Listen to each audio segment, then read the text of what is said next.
আর এবার যে খবরের দিকে নজর রাখবো, নবদ্বীপে পিটিয়ে খুনে ময়না তদন্ত। বুধবার পাড়ার ঝামেলা থামাতে গিয়ে বচসা, যুবককে বাড়ি থেকে টেনে বের করে মার। বৃহস্পতিবার হাসপাতালে মৃত্যু সঞ্জয় ভৌমিকের। নিহত সঞ্জয় বিজেপি কর্মী বলেই দাবি। কথা বলবো, প্রতিনিধি রঞ্জিত রয়েছেন সঙ্গে। রঞ্জিত, আজকে সঞ্জয় ভৌমিকের ময়নাতদন্ত কল্যাণী এমসি হয় এবং গতকালই পরিবার থেকে দাবি তোলা হয়েছিল যে তারা ময়নাতদন্ত এমসি করাবে, কারণ হচ্ছে পুলিশের উপর তাদের আস্থা নেই। যে ঘটনা ঘটেছে সেই ঘটনায় 4 জনের বিরুদ্ধে অভিযোগ দায়ের করেছে, তার মধ্যে তারা যে অভিযোগ তুলছে রাজনৈতিকভাবে সেই 4 জনই তৃণমূল কংগ্রেসের তারা পরিচালিত হয় এবং এই ঘটনার পরিপ্রেক্ষিতে পুলিশ এখনো পর্যন্ত কাউকে গ্রেফতার করতে পারেনি। ইতিমধ্যে পরিবারের পক্ষ থেকে রঞ্জিত, এই ঘটনা নেহাতি কি বচসা থামাতে গিয়ে ঘটলো নাকি রাজনৈতিক কোনো আক্রোশ ছিল? কারণ আমরা এই ব্যক্তির একটা রাজনৈতিক পরিচয় পাচ্ছি গতকাল থেকে। দেখো, একটা বিষয় বিজেপি প্রথম থেকে দাবি করছিল যে সঞ্জয় ভৌমিক তাদের দলেরই কার্যকর্তা এবং পরিবারের পক্ষ থেকে প্রথমে দাবি তোলা হয়েছিল যে আগে রাজনীতি করলেও বর্তমানে সে কোনো রকম দলের সাথে যুক্ত ছিল না। তবে পরিবারের একটা অভিযোগ কিন্তু একেবারে রাজনৈতিকভাবে বলা যেতে পারে যে যেখানে ঘটনা ঘটেছে সেই এলাকায় যারা যুক্ত ছিল তারা প্রত্যেকেই তৃণমূল আশ্রিত এবং ফলে এই ঘটনার সাথে একটা রাজনৈতিক সম্পর্ক জুড়ে রয়েছে এবং পরিবারের পক্ষ থেকেও বারবার রাজ্য সরকারের যে পুলিশের বিরুদ্ধে তাদের বক্তব্য তারা পুলিশ আস্থা রাখতে পারছে না এবং যে 4 জনের বিরুদ্ধে অভিযোগ করা যে পুলিশকে তাদের গ্রেপ্তার করছে না, সেই কারণে তারা সিবিআই তদন্তের দাবি জানিয়েছে। আজ কিন্তু ময়নাতদন্ত কল্যাণী এমসি হয়েছে এবং সেখানে কিন্তু বিজেপি নেতৃত্ব উপস্থিত ছিল। বেশ, ওই তৃণমূলের যে চেয়ারম্যানের আশ্রিত দুষ্কৃতীরা আমার বাড়িতে আমার ভাইকে ঘর থেকে টেনে মায়ের সামনে মারলো। তারা বলছে ওর ভাই মারপিট করে মরেছে। উপরন্ত ওই গুন্ডাগুলোকে শুধু একবার থানায় পাঠাচ্ছে, একবার ওনার বড়ালঘাটে আশ্রয় দিচ্ছে, সব জায়গায় মানে সুরক্ষিত জায়গা স্থানান্তরিত করে করে রাখছে। আর নবদ্বীপের পুলিশ চাইলে সঙ্গে সঙ্গে ধরতে পারে, কেউ ধরেনি। তাই ওই প্রশাসনের উপরে ওদের উপরে আমার কোনো ভরসা নেই, কারণ আমার ভাইয়ের ও ময়নাতদন্ত উল্টোপাল্টা করে দিতে পারে। তাই আমরা এখানে নিয়ে এসেছি। কোথায় নিয়ে এসেছেন? এই যে এখানে এসেছি, আর আমরা সিবিআই তদন্ত করাবো। আপনার ভাই আর নবদ্বীপে পিটিয়ে খুনের অভিযোগে সিবিআই তদন্ত দাবি পরিবারের। অভিযুক্তদের গ্রেফতার করতে ডেডলাইন।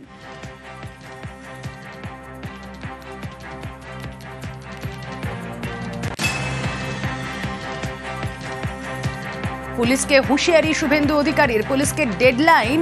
নবদ্বীপে পিটিয়ে খুনের অভিযোগ, সিবিআই তদন্ত দাবি পরিবারের। নবদ্বীপে আজ পরিবারের সঙ্গে দেখা করতে যান বিরোধী দলনেতা শুভেন্দু অধিকারী।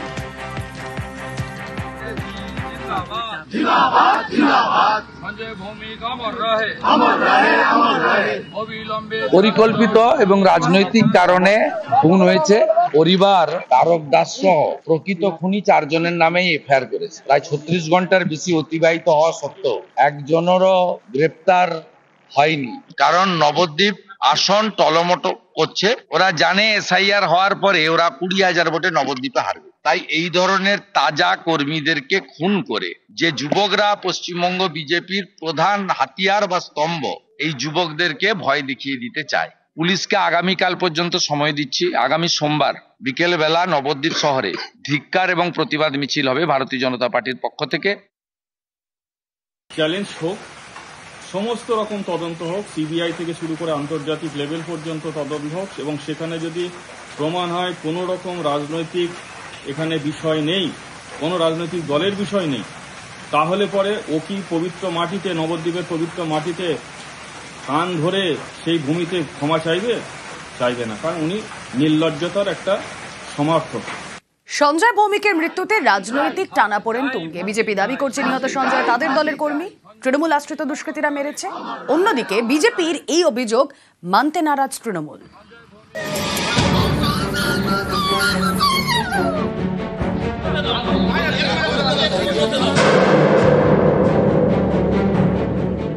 ঝামেলা থামাতে গিয়ে বচসা, বাড়ি থেকে টেনে হিজড়ে বের করে যুবককে মার, সেই মারে মৃত্যু নদিয়া নবদ্বীপের বছর 40-এর সঞ্জয় ভৌমিকের।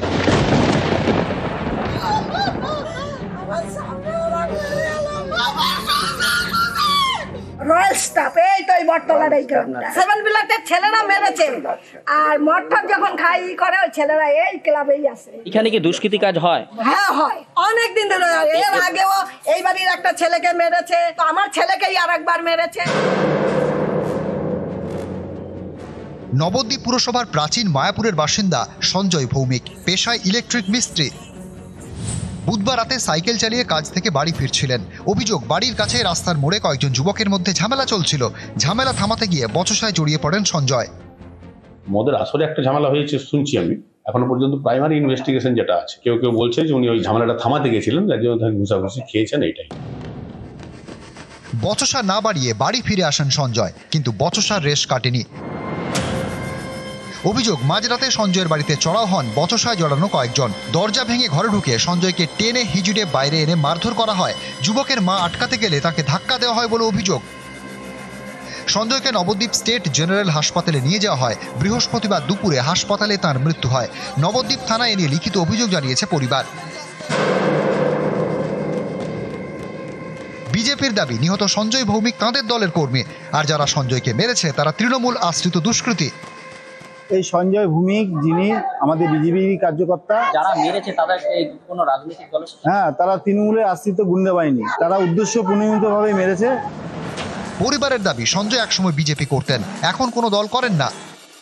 ভাইকে ঘরের থেকে টেনেছে, ওই বন্ধু আমার ভাইকে উঠোনে ফেলেছে, মুখে লাথি মেরেছে, মাথায় মেরেছে। একজন এমএলএ ড্রাইভার তারক দেবনাথ, আর ও হচ্ছে বুথ সভাপতি। আমার ভাই বহুদিন আগে বিজেপি দেখলে এমনি কোনো দল এখন করে না। Just like a childish complain, একেবারে ভিত্তিহীন অভিযোগ, রাজনৈতিক চক্রান্ত এই অভিযোগের মাধ্যমে পরিস্ফুটিত হচ্ছে।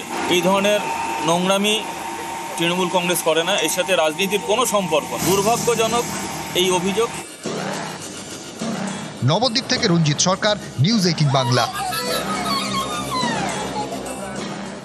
রামপুরহাটের ছাত্রীকে বাঁচানো যায়নি পুলিশের ঢিলেঢালা মনোভাবের জন্য, কিন্তু কালচিনিতে পুলিশ ব্যবস্থা নিয়েছে।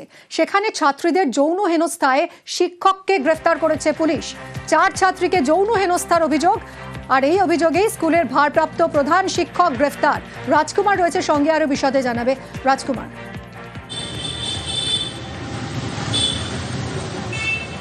একদমই মিমি, দেখো অত্যন্ত তৎপর কিন্তু আলিপুরদুয়ার জেলা পুলিশ। তার কারণ হচ্ছে যে একেবারে অভিযোগ পাওয়ার পরেই কিন্তু আর কোনো বিলম্ব না করেই ওই যে ভারপ্রাপ্ত প্রধান শিক্ষক তাকে গ্রেপ্তার করা হয়েছে। শুধু গ্রেপ্তারই করা হয়নি, গ্রেপ্তার করে তাকে আলিপুরদুয়ার যে স্পেশাল যে আদালত, পক্সোর যে আদালত, সেই আদালতে তোলা হয়। এবং আদালতে কিন্তু ওই প্রধান শিক্ষকের যে আইনজীবী তিনি জামিনের আবেদন করেন, কিন্তু সরকারি আইনজীবী যারা রয়েছেন তারা এই জামিনের বিরোধিতা করে, এবং জামিনের বিরোধিতা করায় কিন্তু এই যে শিক্ষককে 7 দিনের জেল হেফাজতে পাঠিয়েছে আদালত। যেটা অভিযোগ সেটা হচ্ছে যে এই 4 ছাত্রী ডেকে নিয়ে গিয়ে ওই ভারপ্রাপ্ত প্রধান শিক্ষক তার চেম্বারে নিয়ে গিয়ে কার্যত হেনস্থা করেছে। এবং সে তখন কিন্তু শিক্ষক মদ্যপ অবস্থায় ছিল বলেও একটা অভিযোগ উঠেছে। যদিও এই শিক্ষকের পক্ষেও কিন্তু কিছু মানুষ বলছেন যে ষড়যন্ত্রের শিকার হচ্ছে যে 4 ছাত্রীকে যৌন হেনস্থা করা হয়েছে বলে অভিযোগ উঠেছে। আসলে সেই 4 ছাত্রীকে গুটকা খাওয়ার জন্য শাসিয়েছিলেন ওই প্রধান শিক্ষক, এবং তার কারণেই তার বিরুদ্ধে মিথ্যে অভিযোগ আনছে। এই রকমটাও কিন্তু আরেকটি মহল সূত্রে দাবি করা হচ্ছে। মিমি, ধন্যবাদ রাজকুমার।